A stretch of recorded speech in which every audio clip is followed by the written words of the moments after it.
Jadi Rasulullah Sallallahu Alaihi Wasallam itu diberi sifat oleh Allah. Di antaranya disebutkan di dalam surat At-Taubah itu ayat 128. Azizun alaihi ma'anittum. Nah itu. Jadi Allah berikan sifat itu kepada Nabi sehingga Nabi itu merasakan penderitaan yang begitu luar biasa. Karena Rasulullah itu merasakan penderitaan umatnya itu begitu luar biasa, maka pengorbanan Rasulullah juga luar biasa. Nah, ini. Jadi ketika Rasulullah itu merasakan penderitaan yang luar biasa, maka mustahil Rasulullah akan bisa mengubah dunia kalau Rasulullah tidak berkorban, betul tidak? Jadi bagaimana caranya Rasulullah dalam waktu 23 tahun bisa mengubah dunia? Maka yang dilakukan Rasulullah seperti dalam ungkapan Nabi kepada Khadijah, Ibunda Khadijah. Begitu Rasulullah mendapatkan wahyu, karena Rasulullah itu merasakan pedihnya penderitaan bangsa jahiliyah ini, ya, orang Arab jahiliyah ini, yang notabene itu paman-pamannya, saudara-saudaranya, ya, sukunya, bangsanya. Rasulullah merasakan itu. Azizun alimanitum. Maka kemudian Rasulullah mengatakan la rahata batal yaum. Kata Rasulullah kepada Ibunda Khadijah, setelah hari ini tidak ada lagi waktu untuk istirahat. La rahata batal yaum. Qadda'a waktu naum, waktu tidur sudah hilang, sudah habis. Itu kata Rasulullah. Ketika kita membaca hadis ini, apa hubungannya antara keberhasilan itu dengan capek? Apa hubungannya antara kesuksesan itu dengan bersusah payah? Nah, ini pertanyaannya. Masih ingat dalam mahfudzat? Ya, wa mal ladzatu illa ba'dat ta'abi. Jadi yang namanya laddah, kenikmatan itu hanya akan bisa kita dapatkan setelah kita bersusah payah. Ada mahfudzah yang lain yang belum ditulis. Ini mahfudzah baru. Ya. Nah, apa mahfudzahnya? At-ta'bu wat tariqu ilan najahi warahati. Kan? At-ta'bu, susah payah itu merupakan jalan untuk menuju kemana? Menuju najah. Tidak ada ceritanya orang sukses, orang berhasil kalau dia nggak bersusah payah. Coba tanya yang dapat awail-awail. Tanya yang tadi sudah tasmi 70 santri tadi. Yang 127 santri yang sudah dapat tuhfah itu. Pertanyaannya, kalian bisa tasmi itu susah apa tidak? Ya kan? Itu. Ya kan? Sekarang kalian sudah menapaki satu tangga kesuksesan. Ini yang disebutkan tadi.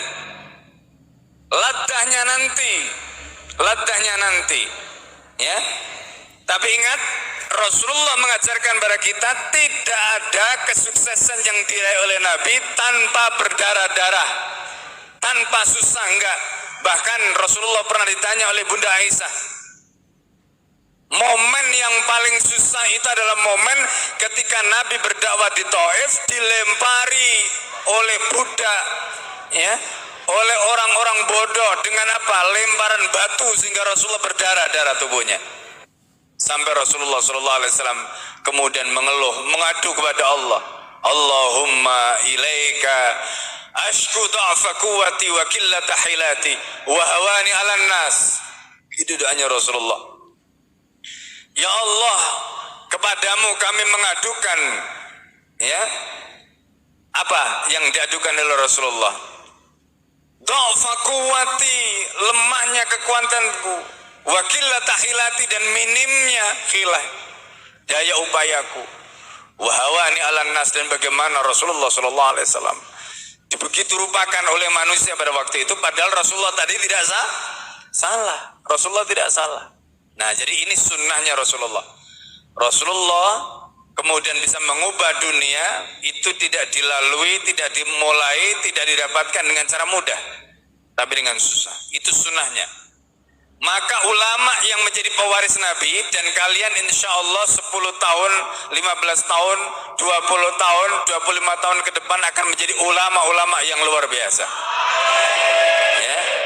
Jika kalian mempertahankan kebiasaan yang sekarang dibangun di Ma'at ini, kebiasaan bangun malam jam 2, kebiasaan murojaah, kebiasaan menghafal, ya, kemudian kebiasaan-kebiasaan yang luar biasa yang kita bangun di Ma'at ini, insya Allah saya yakin 10 tahun, 15 tahun, 20 tahun yang akan datang, kalian akan menjadi ulama-ulama hebat yang akan memimpin dunia. Ya. Kalau tadi orang tuanya atau kakeknya Muhammad Al-Fatih itu cukup dengan mengirim 9 orang untuk mengislamkan Indonesia, maka insya Allah kalianlah yang nanti akan bisa mengubah wajah Indonesia ini. Amin. Akan bisa mengubah wajah dunia ini, insya Allah. Dengan apa? Dengan ilmu. Ya, dengan ilmu. Ini kuncinya. Karena yang diwariskan oleh Nabi Muhammad SAW itu adalah ilmu. Ya. Innal ulama warasatul anbiya. Ya. Ini ulama itu adalah pewaris Nabi. Sementara Nabi itu la yuwarithu dinaran wala dirham. Ya. Walakin yuwarithu al-ilma. Tapi Nabi itu mewariskan ilmu. Ini, ya, oleh karena itu mencari ilmu itu sunnahnya memang susah. Ya. Maka kalau mencari ilmu sudah diingatkan berkali-kali dalam kitab Ta'lim Muta'alim, dalam kitab Ayyul Walad, dalam kitab Bidayatul Hidayah yang ditulis oleh Imam Al-Ghazali. Kalau kita mencari ilmu yang susah payah, ternyata ujungnya hanya untuk dapat duit, ternyata ujungnya hanya untuk dapat jabatan, ternyata ujungnya itu hanya dapat dunia yang tidak ada apa-apanya, itu rugi, kata Imam Al-Ghazali. Rugi. Bahkan kata Umar bin Abdul Aziz itu termasuk orang-orang yang dungu. Kata beliau apa? Ya. Kata beliau, alhamku alladhi yabi'a dinahu lidunyahu wal ahmaku alladhi yabi'u dinahu lidunya ghairi.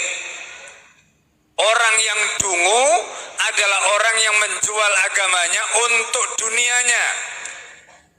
Orang yang paling dungu adalah orang yang menjual dunianya, menjual agamanya untuk dunia orang lain, yang untung orang lain, yang dapat jabatan orang lain, dia jualan agama. Ini orang yang paling dungu, kata Umar bin Abdul Aziz, khalifah.